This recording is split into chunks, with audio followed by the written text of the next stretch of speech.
Village Board of Education, April 9th meeting. If we could please stand for the pledge. Pledge allegiance to the flag of the United States of America and to the republic for which it stands, one nation, under God, indivisible, with liberty and justice for all. Roll call, please. Dr. Swab, Here. Mrs. Brewer. Here. Mr. Biesecker, Here. Mr. Manuel, Mrs. Hill. Here. Great. I'd like to welcome everyone here this evening to at least it's dry on the inside, not wet like it is outside. Our first item is approving our agenda. Do we have any additions or deletions to the printed agenda? We have none. Could I have a motion to approve the printed agenda? So moved. Second. Scott and Maria. Roll call for approval, please. Mrs. Hill, Yes. Dr. Swab, Yes. Mrs. Brewer, Yes. Mr. Biesecker. Yes. Next item is approving the March 12th minutes. Do we have a motion to approve? So moved. Thanks, Helen. And a second. Second. Thanks, Maria. Roll call for approval. Mr. Manuel, Yes. Mrs. Hill, Yes. Dr. Swab, Yes. Mrs. Brewer, Yes. Mr. Biesecker. Yes. Next, I'd like to turn the meeting over to our administrative team for our students. Good afternoon. Good evening. So for our student spotlight this month, the elementary is honoring the 4th grade, and we are fortunate enough to have a 4th grade teacher here. So I'm just going to turn it over to her and let her honor her students. I nominated Caroline Kennard for Student of the Month. I would like to recognize Caroline Kennard for. Oh, do you want to hear Caroline? You don't have to. For this month's Student Spotlight, Caroline started in our class in late November, and she has been a friendly face ever since. She quickly picked up on the expectations, and not long after being at Bradford, she became a true leader. Caroline has shown that when given a difficult task, she is willing to persevere and overcome the difficult situation. Caroline is an active participant in the classroom, a great helper, and a friend to anyone. I am very thankful that I've gotten the opportunity to teach Caroline, such an inspiring student, and to watch her truly succeed within the school. It is a true honor to recognize Caroline Kennard as this student spotlight, as this month's student spotlight.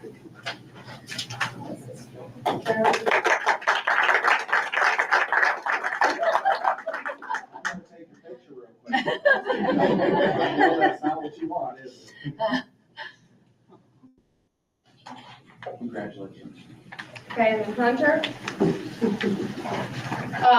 Hunter was nominated by Ms. Roberts, but she is not able to be here tonight, so I'm going to present Hunter's award also.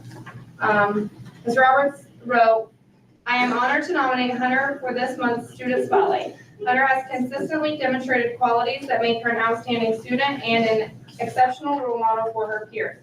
One of Hunter's most remarkable qualities is her unwavering kindness. She consistently goes out of her way to help others, whether it's offering assistance with classwork or encouraging classmates who may be struggling. Her compassion makes everyone feel valued. In addition to her kindness, Hunter works hard in the classroom. She approaches every task with focus and determination, always giving her best effort on all of her work. Hunter's drive to improve and challenge herself sets an excellent example for her peers, demonstrating that hard work leads to success. Hunter's positive attitude is infectious. She is always upbeat, bringing enthusiasm to every project and discussion. Her optimism helps maintain a productive and supportive classroom environment, and her energy motivates others to do their best. For these reasons, I believe Hunter is truly deserving of being recognized as this month's Student Spotlight. Her kindness, hard work, and positive attitude make her an invaluable member of our school community."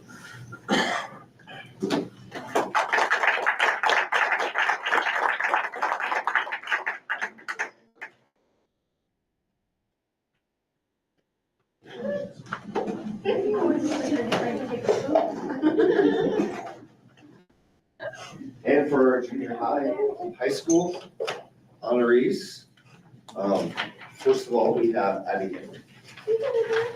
Come on over. And Abby was nominated by Mrs. Osborne, and this is what Mrs. Osborne had to say. I chose Abby Hammer for this month's Student Spotlight. Abby is a member of the sewing club and is in theater. She's very creative and she thinks outside the box to find solutions to problems. Abby consistently does her best in all that she does in my geometry class. Although the geometry curriculum is inherently challenging, she is excelling. Abby's commitment to both her creative pursuits and academic success makes her an outstanding candidate for this recognition. Great job, Abby. Well, congratulations.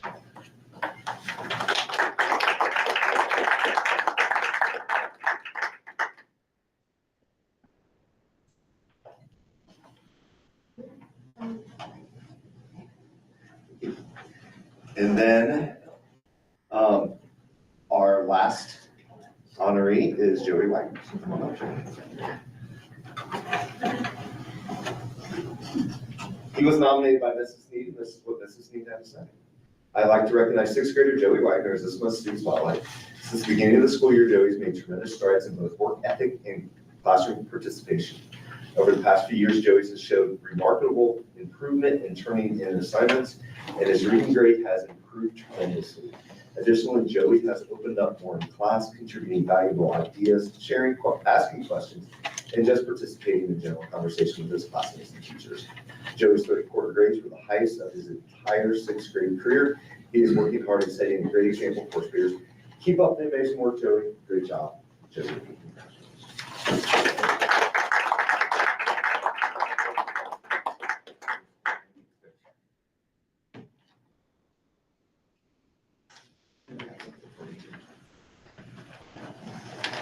Thank you.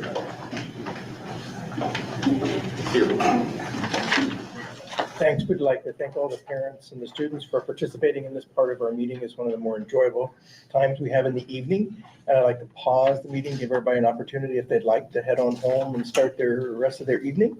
And you're welcome to stay if you like, but we'll pause and let everybody have an opportunity to head home. Thanks for coming. We appreciate it. Thank you.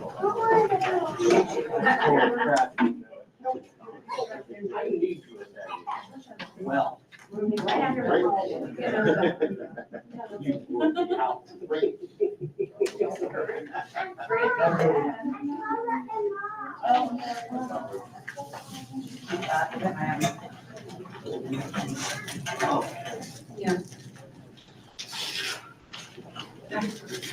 Feel weird with that back to the side. All right, to start off for the junior high and high school, kind of what's been going on the last few months. It's been busy. From now until the end of the year, it's going to be very busy. We started testing this week. Just real quick, I want to thank the students and the teachers. They've done a phenomenal job this week.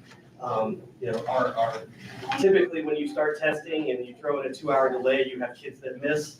And we haven't had that. Our attendance this week so far has been phenomenal. Kids have been attending intervention. They've been working really hard during their testing time. So, you know, really appreciate everything that the kids and the teachers and everybody has been doing. So far this, you know, from the last time we met, we did have a Franklin B. Walters Scholarship Program. This goes out to students throughout the state of Ohio, and different counties in each district will have a Franklin B. Walters Scholarship Award winner. Went to a banquet. You know, obviously we have Trail Manuel up here, Trey's son, had a nice banquet. Trail did a great job speaking, and he gets to select a teacher and talk about this teacher, and he selected Corey Cannon as his teacher. That we had a good time. There was a lot of laughs and a good meal and nice program that was put on by the Darke County ESC. We also had our junior high and high school state incentives. Any student that passes their state testing from last year, if they meet the requirements and everything, we had 78 middle schoolers and right around 70 or so high school students that met the requirement this year. So junior high goes to skate 36. They tried real hard to try to get me on skates, but no go on that. And then we go to McBo's and Versailles for that, and it was just was a good time for everyone. We did have the FFA banquet last Saturday. Lost power 10 minutes into the poor kids' banquet time. And I'll be honest with you, if that were me at their age, I probably would have folded a little bit, and they did an amazing job without microphones. And it just, you really would have never really known that there were any issues, even though Mr. Hurst and I were kind of running around trying to figure out if we could get things to stop beeping, like our fire alarms, and try to see if we could get other things to work, and it just didn't work out. But the kids did a great job. The program has really grown over the last few years. There was a lot of students there, a lot of awards being given out. They're really getting involved in FFA and all that it has to offer.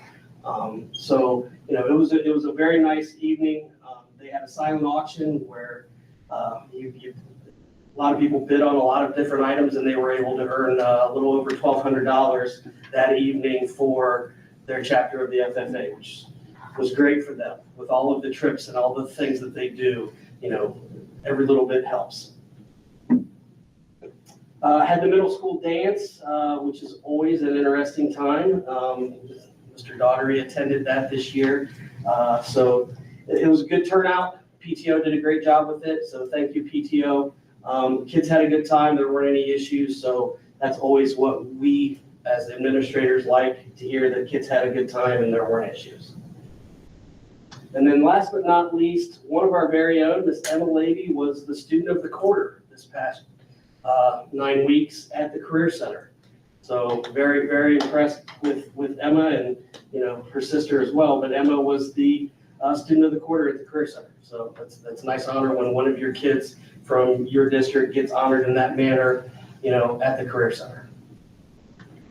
So that's what we've had going on at the middle school so far. It's gonna ramp up as we head towards graduation. In less than 2 months from now, school will be over, graduation will be over, and we'll be upon graduation parties, which is kind of crazy to think about.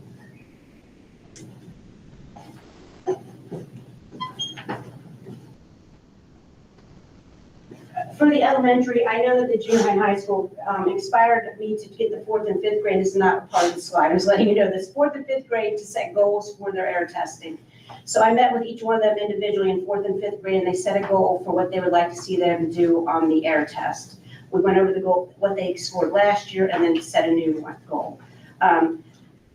They also had to tell me how they can meet that goal. We came up with strategies for which they could meet it. And so if they reach their goals, first off, they got a 700 on the test, which is means that you're proficient. They're going to get t-shirts that say 700 Club on them. And then they're also going to get to go skating at the beginning of next school year in the fall. So we're trying to also, I commend what the junior high and high school is doing, and we're going to attempt to do that with the upper or the lower grades as well. As far as this picture, though, we had a great turnout for our family night. It was probably the biggest turnout we've had in a very long time. We had 147 students that attended with their families. I think it was 88 families that came. We had a lot of the staff that were able to be there this time. We had Mrs. Roberts dressed up like a skunk, and these little ones have their noses plugged because of being with the skunk. And then we had a fishing pond, not real, but fishing booth. We had Mrs. Burgett come in, and she was allowing kids to show off their gymnastic skills. They had an art class where they could draw pictures of wildlife. And then also Mr. Daughtery and a couple of the other teachers outside had a s'more set, or a s'more cooking set up for them to make s'mores. Again, it was probably the best turnout we had. Thank goodness we have our fundraiser, because it helped to provide games that the kids got to take home if they had done a scavenger hunt. And then we also raffled off we drew a name for a tent, a 4-person tent, and Katie Tegmeyer was the one that won the tent. I was not able to be at the father-daughter dance. I had a previous commitment, so Mr. Snyder filled in for me. I heard it was a great time. I don't know, were you at the father-daughter dance? I heard it was a great time. These are just pictures from the last year's father-daughter dance. Mr. Dickerson has the pictures from this year coming soon, and they'll be posted on Facebook. And thank you again to the PTO, because they do a fine job with getting the dance ready And the girls just get so excited about it. It's a great time for all of them. I miss not being able to take pictures this year because I love to put those on Dojo for everybody to see that night. This is still just our calendar of testing. Kind of tells you when our junior high school are testing as well as the elementary. Since we're continuing, that's why that's still up there. Again, I feel as though we've had a good turnout with attendance, like Mr. Barr said, and we're just plugging along. These are upcoming events that we have going on. On Friday is kindergarten screening. On the same day, we have second grade going to Charleston Falls field trip, which is made possible from a scholarship we get to go, or not a scholarship, a grant to go through the Miami County Park District. Third grade is going to Ohio Caverns on April 14th. Then we have our Easter break, April 17th through the 21st with no school. And then we have April 23rd, the Athletic Boosters meeting at 7 p.m. April 30th is the PTO meeting at 6. May 3rd is prom. May 9th is the Special Olympics at the Greenville High School, and that's the high school, junior high one in the morning, and the elementary one in the afternoon. May 9th is Grandparents' Day as well in the AM, so it's going to be a busy day at Bradford. And then May 12th and 13th is Hug the Earth Festival for beginning on through 5th grade, and again, that's made possible through grants from the Miami County Park District. And then our next board meeting, May 14th. Any questions? Thank you.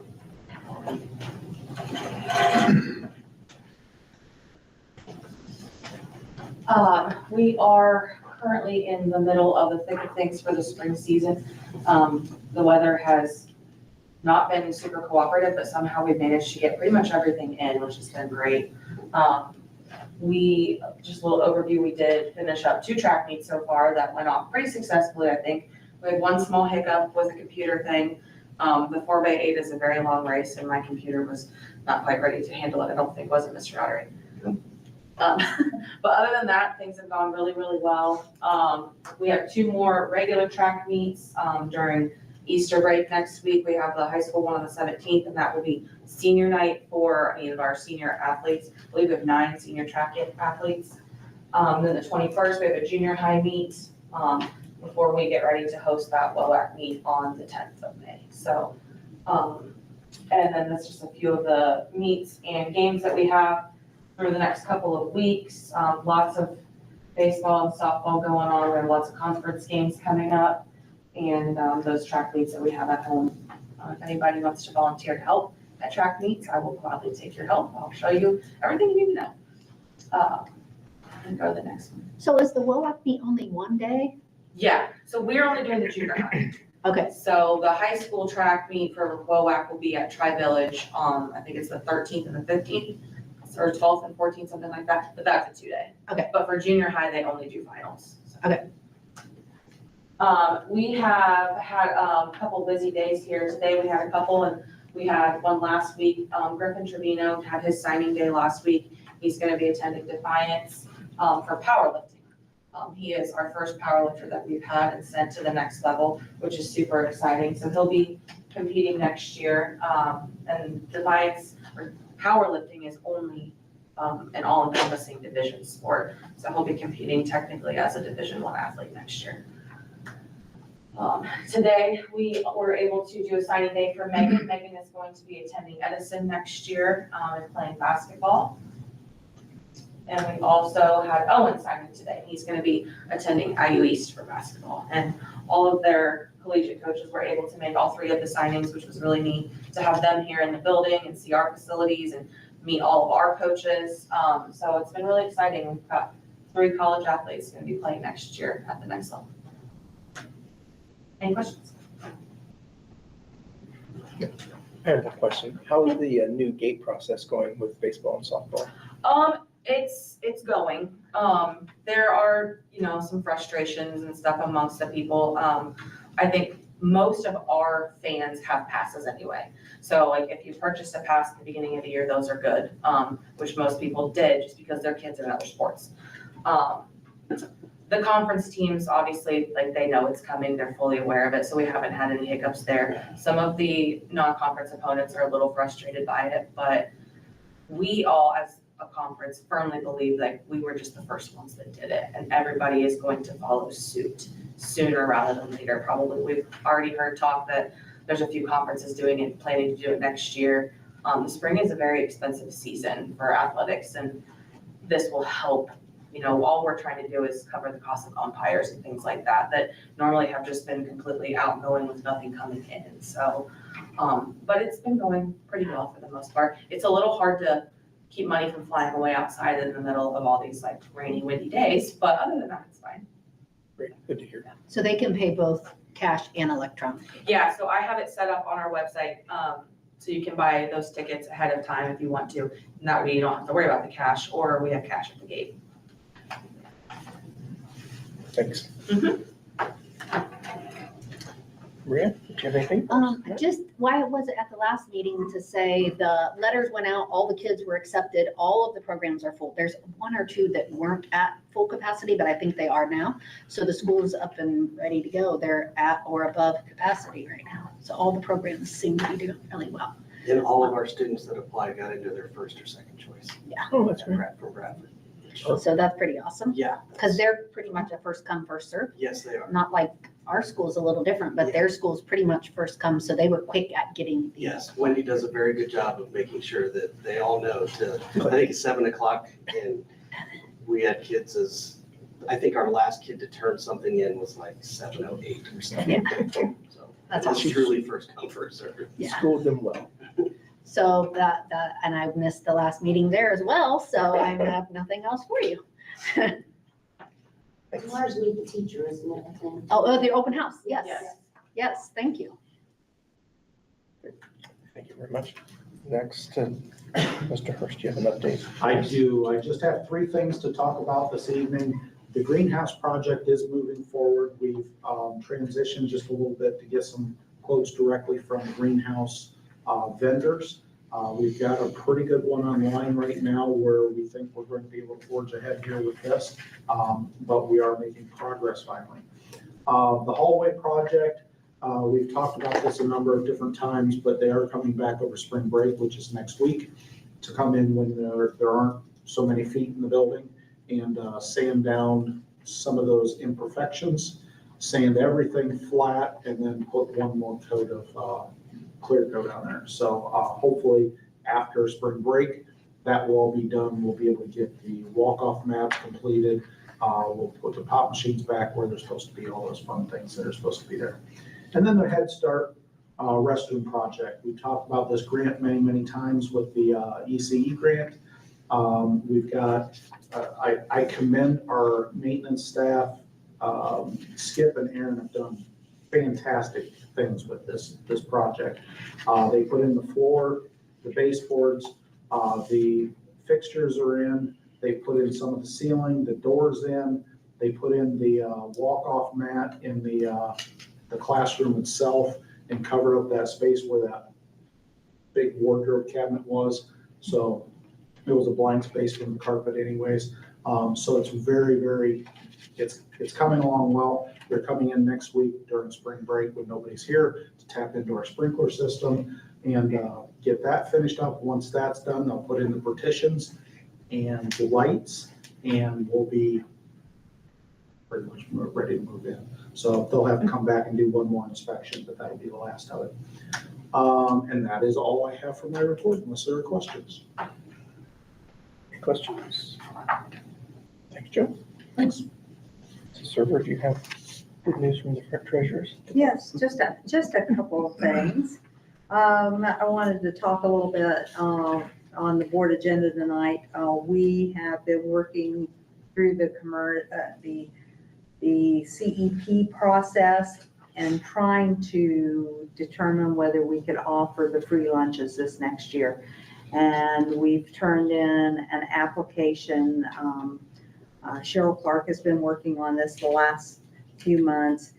Turned in an application to the state. What you will be voting on is upon the state's acceptance. The state has to review the application and determine whether we're worthy of engaging in the process. And if that comes to being, then next year we'll be working in a manner where we'll be offering free breakfast, free lunch, and we'll just keep you posted as we know. But we did want to bring that to your attention tonight and have it voted on so that we can move ahead once that happens. The other thing that I wanted to apprise you of is there's some legislation out there right now that could potentially be harmful to some of our revenues coming in, and we're working through, it's just been introduced, and it's talking about if we have cash balances of a certain dollar amount, that we would possibly not be able to collect all our funds in the future. So that's something that's been noteworthy, and no one's seen anything like this before. It's a different thought process because it's almost the reverse of being fiscally competent in what you're doing, and we're trying to understand the rationale behind it. We've had some information from OEA. They're looking at it. Everyone is looking at this particular bill because it has some, if it gets some legs, we may have to be doing some things a little differently around here.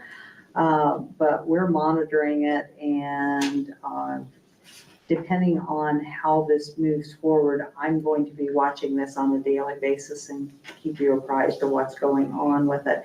The other thing they're talking about is with our real estate taxes, we go to the county each year and they determine whether we have a need or not. And they're talking about possibly rolling our millage back below the 20 mil floor, which has never been possible before because we have to have 20 mils to even collect our state foundation. So I'm going to keep you posted on this because I'm watching it very closely. And it's going to make the 5-year forecast, which we'll be doing at the May meeting, rather treacherous this year because we don't know how this is all going to pan out. But it all has to be done by June 30th. So we'll know something by June 30th, one way or the other. And I think there'll be some workarounds, but that's what we're talking about, how we're going to deal with these situations and what's going on with the state's thought process on this. The other thing I want to tell you, you know, the audit's done. You're going to vote on it tonight. We're still in audit. We're still going through some cafeteria audits, but so far they've been very successful. We haven't had any problems at all. They've all come out with no negatives. So we'll keep you apprised on that, but everything's looking very good. So with that, I'll conclude my report. I have a question. After I talked to you the other day about the budget or about what, things that they're wanting to do, I looked into it myself and I couldn't believe some of the stuff. Like it even talked about us giving like homeowners money back, what I was reading things. You And I are thought, exactly right. what the, I was reading it thinking, how is this going to happen? So it's very, I didn't get into a lot of detail, but the bad thing about it, and I've talked to a couple of county auditors about it, I mean, the slingshot effect of this is that one year you could give money back. The next year you would have to reinstitute the taxes. Can you imagine what that would do to people's budgets? Right. I mean, it is not a well thought out plan, and we're hopeful that some reason comes from this. And I had a conversation with the gentleman out of Columbus this weekend on this because I'm just extremely concerned because it flies in the face of everything that I work for and everything I believe in fiscally. It's the wrong way to go. And I just don't get the idea behind it. They're concerned, and they're also winding back the 5-year forecast to a 3-year forecast so that you don't have to be worried as far out in the future.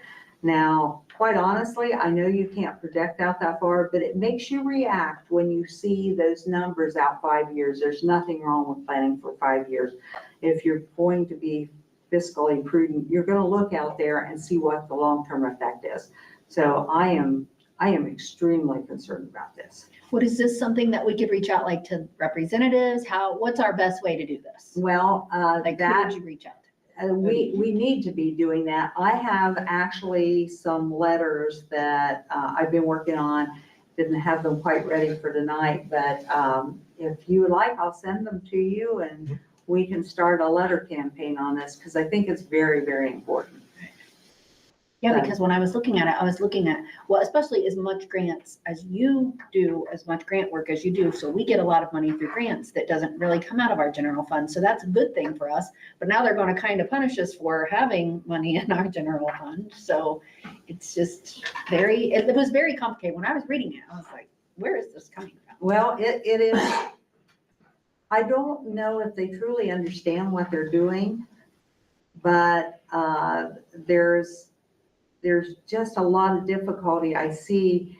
And not only that, you're not really going to help people, you're going to create chaos for the individuals that live in a school district. And I just can't see it being a positive situation at all.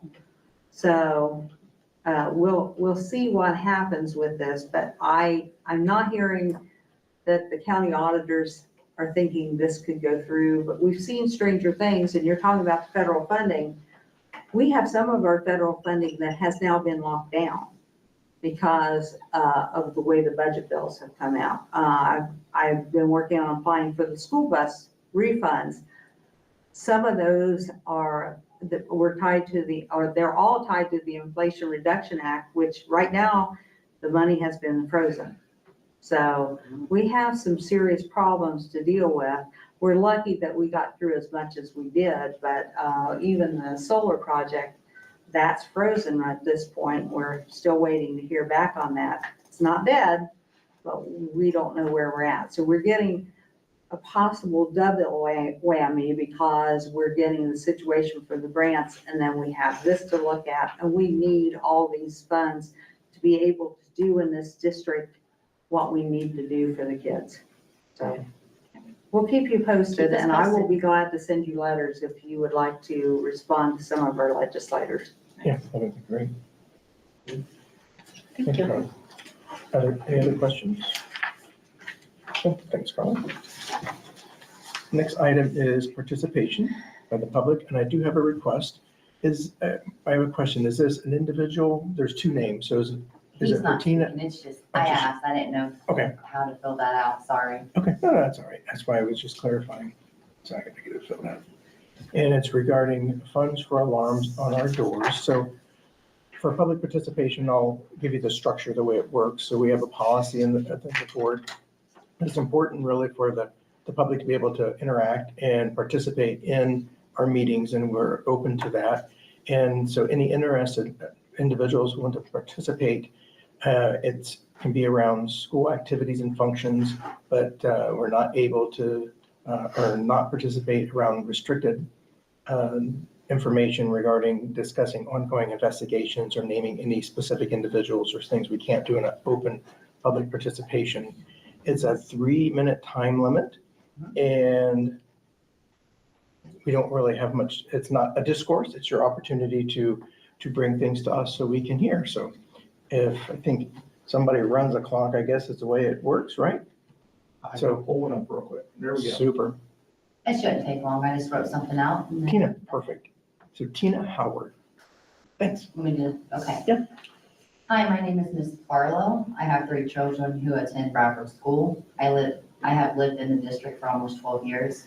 I'm here today to ask if we could find it in our budget to add alarms to our school doors. As a mother of 2 children with special needs, one in which elopes, I worry for her safety as well as other students in the school building this may or could possibly affect. I worry if given the opportunity, those students have a much higher chance to exit our school building without our staff being made aware. With these suggested alarms, our staff member could be aware that a student or person has left the building and could look into the situation and assure it was not a student escaping. This alarm could alert the staff in the front office. I do feel these alarms are mostly needed in the back of the school. Considering there are 3 or more doors, these said children could possibly exit if given the chance to do so. There is also a much greater chance of a child exiting from the back of the school rather than the front.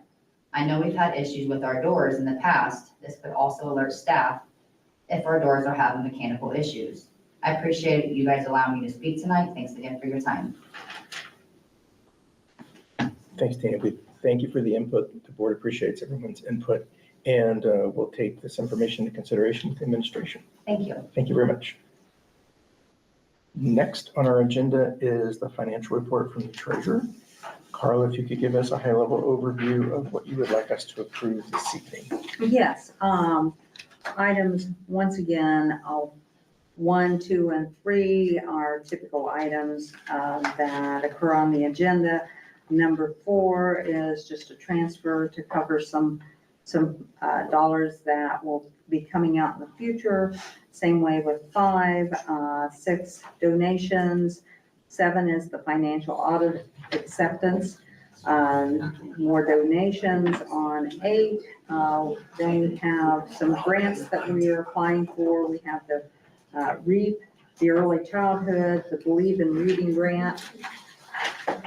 And then we have an accumulated leave plan that we're reinstating from the past. And then, of course, the community eligibility provision that I spoke of earlier. And then we have a resolution that we need to sign so that we can be in compliance with federal law and continual federal funding. And then just a petty cash fund for the drama club for this weekend. Thanks. A motion to approve. And a second, please. Second. Any discussions or questions for Carla over those items? No one has any. Roll call for approval, please, Carla. Mr. Manuel, Yes. Mrs. Hill, Yes. Dr. Swab, Yes. Mrs. Brewer, Yes. Mr. Bisecker. Yes. So we have no old business this evening, but we do have some new business items. And Joe, if you could give us an overview on what you would like us to approve. Certainly. There's obviously some big shoes that will have to be filled here with some resignations. We've got some employment pieces coming in that are mostly typical through the whole list there, with some aides, some substitutes, some employment of teachers with their contracts. Over number 2 on page 7, we've got a contract with Frontline to help us out with finding substitutes for teachers. We want to open an account with Home Depot. Number 4 is a contract with Hunter Consulting, whom we've had in previous years to help us out with workers' compensation questions and claims. Number 5 is a special ed model policy. This is something we've done before, but they've actually changed the model policy once again. So we're doing that again, but that is one of the policies that's at the end of the agenda here tonight. Number 6 is an exciting one. Teacher Appreciation Week is coming up this year from May 5th to May 9th. So we'd like to appreciate all of our staff during that week and invite our community to join in to personally express their appreciation to our staff members for a job well done. We will be providing a small token of appreciation to our staff during that time. There's a countless amount of hours that goes into working in the school district, so we appreciate everything they do. Number 7, another exciting piece. We have 36 people in the class of 24, 25. I don't know why that says 24. That should be corrected. So we have 36 that hopefully will walk across the stage in May. 8 and 9 are CCP contracts with Edison and Sinclair. 10 is a grant for the charging station that we've already put in, but there is freed up money that they have said is available to apply for, making up the shortcoming from what we had from before. And number 11 is an overnight trip for State of Faith Convention. Do we have a motion to approve the items? So moved. Thanks, Trey. And a second. Second. Thanks, Holly. Any questions or discussion regarding the items for tonight? Hearing none, could we have a roll call to approve, please? Mr. Manuel, Yes. Mrs. Hill, Yes. Dr. Swab, Yes. Mrs. Brewer, Yes. Mr. Bisecker. Yes. Next. The next one is Mr. Clark as a substitute for the bus driving, and that was pulled out for nepotism Policy, right? questions. Yes. So motion to approve? So moved. I'll second. And any questions or discussion? If not, roll call for approval, please. Mr. Manuel, Yes. Mrs. Hill, Yes. Dr. Swab, Yes. Mrs. Brewer, Abstain. Mr. Bisecker. Yes. And number 13, Flora Construction has helped us out. We're actually getting a reduction in the quote or the bill that they are giving us. But that's due mostly in part because Skip and Aaron have put together so much in that restroom project that we don't have to pay Jonathan for quite so much. I move to approve. And a second? Second. Any discussion or questions? Hearing none, roll call for approval, please. Mr. Manuel, Yes. Mrs. Hill, Yes. Dr. Swab, Yes. Mrs. Brewer, Yes. Mr. Bisecker. Yes. Next item to discuss is the second and final reading for the policies which were presented and available for us on the email at our last meeting. Any other questions or clarifications or things we'd like to discuss about those? Anything, anybody is watching and needs clarification, I have printouts available. From last time? office. So they could come and review those with you? Or just give me a call, either one. Excellent. If no other questions, a motion to approve the policies? So moved. Thanks, Scott. And a second. Thanks, Trey. Roll call for approval? Mr. Manuel, Yes. Mrs. Hill, Yes. Dr. Swab, Yes. Mrs. Brewer, Yes. Mr. Bisecker. Yes. Next item is a motion to enter an executive session for items 1 and 2 listed on our agenda. So moved. Thanks, Maria. And a second. Second. And a roll call for executive session for items 1 and 4. Mr. Manuel, Yes. Mrs. Hill, Yes. Dr. Swab, Yes. Mrs. Brewer, Yes. Mr. Bisecker. Yes. And no actions will be taken after the executive session is completed.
Yeah, she had a key, but the door's open. I heard her, trying to use a key on it. So we had executive session was exited at 8:48. We have a motion to adjourn. So moved. Thanks, Scott. And a second. Second. And roll call for adjournment. Mr. Manuel, Yes. Mrs. Hill, Yes. Dr. Swab, Yes. Mrs. Brewer, Yes. Mr. Bisecker. Yes. 8:49, we stand adjourned. Thanks for everybody's extra time.